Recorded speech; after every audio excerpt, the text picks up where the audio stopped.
বন্ধুরা, আমি হলাম আপেল। আর আমাকে খেলে তোমাদের অনেক ধরনের উপকার হবে। কারণ আমার মধ্যে আছে ফাইবার, ভিটামিন, খনিজ ও অ্যান্টিঅক্সিডেন্ট, যা তোমাদের শরীরকে ভালো রাখতে সাহায্য করে এবং রোগ প্রতিরোধ ক্ষমতা বাড়ায়। আপেলের প্রধান কয়েকটি উপকারিতা হলো: 1. হজম শক্তি বৃদ্ধি করে। কারণ আপেলে পেকটিন নামক ফাইবার থাকে, যা ভালো ব্যাকটেরিয়া তৈরিতে সাহায্য করে এবং হজম প্রক্রিয়াকে উন্নত করে। 2. হৃদরোগের ঝুঁকি কমায়।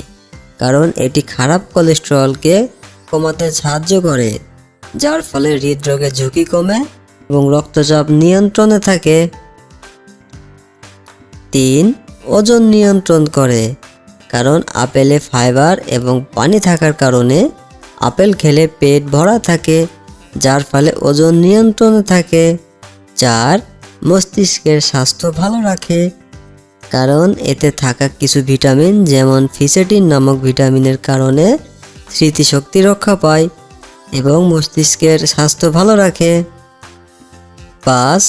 ডায়াবেটিস নিয়ন্ত্রণ করে। কারণ এটি রক্তে শর্করার মাত্রা ঠিক রাখে এবং ডায়াবেটিস নিয়ন্ত্রণে সাহায্য করে। ধন্যবাদ তোমাদের সকলকে। ভালো থাকবে সবাই।